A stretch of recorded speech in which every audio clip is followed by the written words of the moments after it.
সে বর্ণগুলো এর ওপর যে বাড়িগুলো তৈরি করা হয়েছে, এই যে এতগুলো কিন্তু রেডি হয়েছে, বিভিন্ন রকমের অক্ষর বর্ণ পরিচয়, প্রচুর ম্যাগাজিন, প্রচুর বই, স্বরবর্ণ, ব্যঞ্জনবর্ণ। ডেস্টিনেশন কেষ্টপুর, আর ক্লাবের নাম হচ্ছে মাস্টারদা স্মৃতিসংঘ।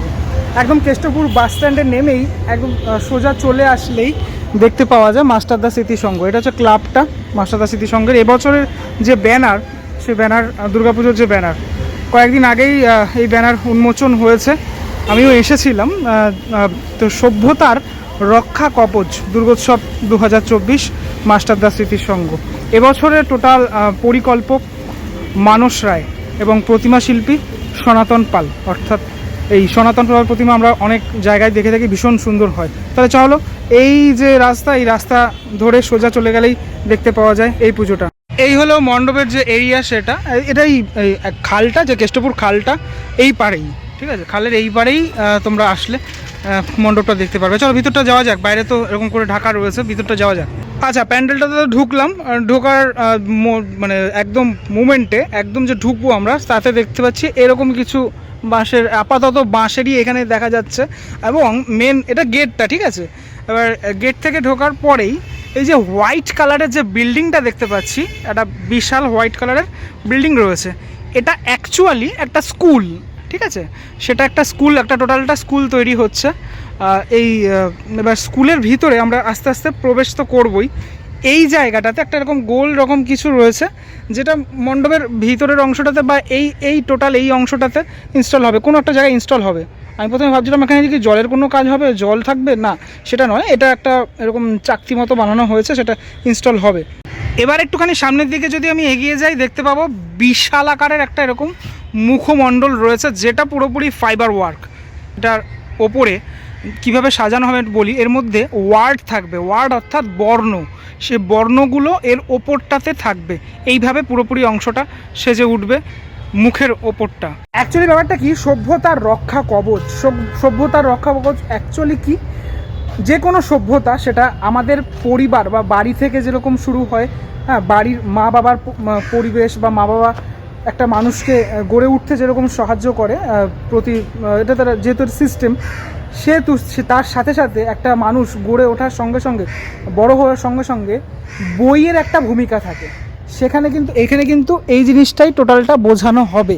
আমরা এখানে দেখতে পাচ্ছি টোটাল এই পেপার কাটিং দিয়ে বেশ কিছু এই ধরনের এই যে বাড়িগুলো তৈরি করা হয়েছে, ঠিক আছে।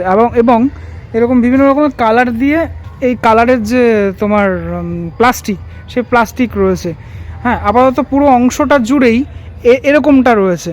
এবার এর মধ্যে লাইট থাকবে হয়তো, ঠিক আছে।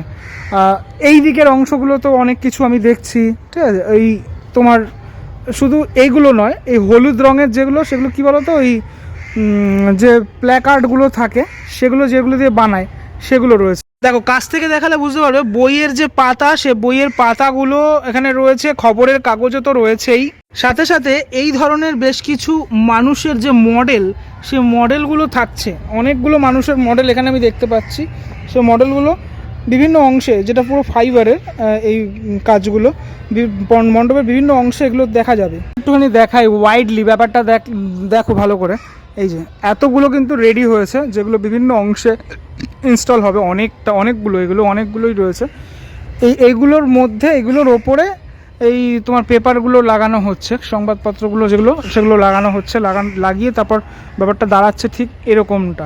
আচ্ছা, আরও একটা বিষয়, সেটা হচ্ছে এই সভ্যতা, যেটা আমি বলছিলাম, সভ্যতার ক্ষেত্রে ছাপা বইয়ের একটা বিশেষ ভূমিকা রয়েছে, কিন্তু ধীরে ধীরে এই ছাপা বই হারিয়ে যাচ্ছে, আমরা পিডিএফ নির্ভর হয়ে যাচ্ছি, ঠিক আছে। এটা বাস্তব কথা, পিডিএফ নির্ভর হয়ে যাচ্ছি, সেই জিনিসটাই বোঝানোর চেষ্টা করা হয়েছে, ঠিক আছে। আর এই মণ্ডপের সাথে, মানে তোমার এই মাস্টারদা স্মৃতিসংঘ, এই টোটাল যে মণ্ডপটা তোমরা দেখছো, এই মণ্ডপের সাথে বহু প্রকাশক বা প্রকাশনী তারা যুক্ত থাকবে এবছর, যেহেতু টোটালটা রিলেটেবল, মানে এই টোটাল মণ্ডপের যে বিষয়বস্তুটা, সে বিষয়বস্তুর সাথে প্রকাশনী বা প্রকাশকেরা জড়িত যেহেতু রয়েছে, এবং তাদের যে বই, সে বইও এখানে দেখতে পাওয়া যাবে। সেখানে নতুন এবং পুরনো বিভিন্ন মানে লেখক বা কবি থাকবেন।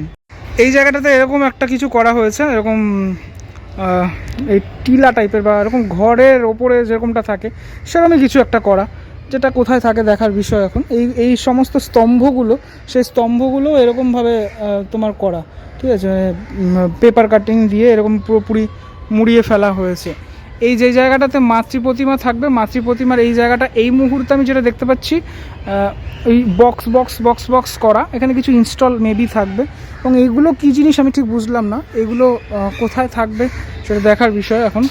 এগুলোর মধ্যে এই যে এরম টাইপের একটা যে জ্যামিতিক জিনিস আমি দেখতে পাচ্ছি, সেটার মধ্যে বিভিন্ন রকমের অক্ষর লেখা রয়েছে, ঠিক আছে। তো এগুলো হয়তো ওপরে বা নিচে কোনো জায়গায় থাকবে। এখান থেকে দেখলে বেশ ভালো লাগছে, মানে আরও অনেকগুলো কাজও রয়েছে এখানে। এই যে কাপড়গুলো দিয়ে এগুলো টোটালটা করা হয়েছে, পুরোপুরি সেট করা হয়েছে। আমার তোমার সবার যে ছোটোবেলা শুরু হয়েছে যে বই দিয়ে, বর্ণ পরিচয়, সে বর্ণ পরিচয় এখানে দেখতে পাচ্ছি। মানে ব্যাপারটা বুঝতে পারছো তো, ওই মানে স্বরবর্ণ, ব্যঞ্জন বর্ণ, তারপর এই যে লাইনগুলো, ঠিক আছে, এই যে প্রভাত বর্ণন, পাখি সব করে রব, রাতি পোহাইল, কানেন কুসুমকলি, সকলি ফুটিল, এগুলো সব ছোটোবেলার কথা মনে পড়ে যায় আমার শুনলে।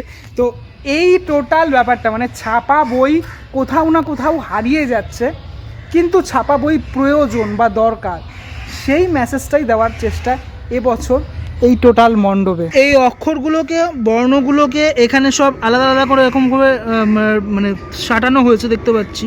এই যে গ, ডয়-শূন্য র সব রাখা রয়েছে এখানে। আর প্রচুর ম্যাগাজিন, প্রচুর বই, সে সমস্ত বইগুলো সব এখানে সব এনে রাখা। এই ধরনের যে কাজ, এই কাজ সত্যি প্রয়োজন, কেননা আমরা তো ধীরে ধীরে এইগুলোর থেকে হারিয়ে যাচ্ছি আমরা। সেগুলোর জন্য দেখো আনন্দমেলা, পূজাবার্ষিকী, ঠিক আছে, পুজো আসছে, পুজোর সময়তেই কিন্তু আমরা এই আনন্দমেলা আগে বাড়িতেই পড়তাম সেই জিনিসগুলো, ঠিক আছে। 1430-এর মায়ের একটি এখানে ছবিও রয়েছে, সবাই যাচ্ছে একসাথে, কার্তিক নৌকা টানছে, হ্যাঁ, গণেশ রয়েছে সামনে, লক্ষ্মী সরস্বতীর সাথে মা, আর এদিকে ঢাকিরা রয়েছে।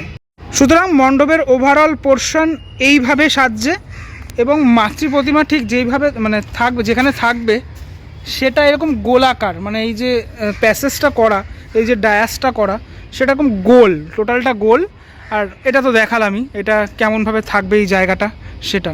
এবারে ওয়ার্কশপে চলে এসেছি, এখানে দেখাই তোমাদের এই স্বরবর্ণ, ব্যঞ্জনবর্ণ যেগুলো কেটে কেটে রাখা রয়েছে, এখানে কাজ চলছে। এখানে এই যে শিল্পী নিজে কাজ করছেন আমি দেখতে পাচ্ছি, হ্যাঁ, এই কাটিংগুলো চলছে। আচ্ছা আচ্ছা, এটা লেখকদের বিভিন্ন যে ক্যাপশন, ঠিক আছে, বিভিন্ন লেখকের যে লেখা, সে লেখাগুলো এখানে এইভাবে লেখা হচ্ছে।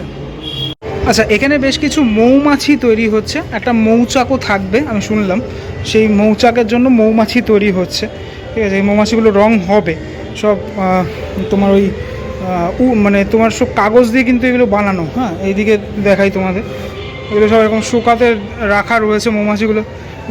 মানে ভালো লাগবে যখন টোটাল মৌমাছিগুলো প্যান্ডেলের মধ্যে থাকবে, তখন বেশ ভালো লাগবে। কিন্তু মাসাদা স্মৃতিসংঘ থেকে সোজা এগোলেই মোটামুটি ওই 2 মিনিটের একটা পায়ে হাঁটা পথেই পৌঁছে যাবে তোমরা কেষ্টপুর প্রফুল্লকানন পশ্চিম আদিবাসী বিন্দু। এই পুজোটাও তোমরা দেখতে পারো, যদিও এই পুজোটা আমি পুজোর সময় দেখাবো, এই মুহূর্তে দেখাতে পারছি না পুজোটা। তো এবছর যে থিমটা ছিল সেটা হচ্ছে 51। আমি খুঁটি পুজোর সময় এসেছিলাম, তখন তোমাদেরকে দেখিয়েছিলাম। এবছরের শিল্পী ছিলেন রূপচাঁদ কুণ্ডু। এই লাইনেই আর কি এই পুজো দুটো পড়ে আর কি, কেষ্টপুরের পুজোর মধ্যে যদি বলা যেতে পারে।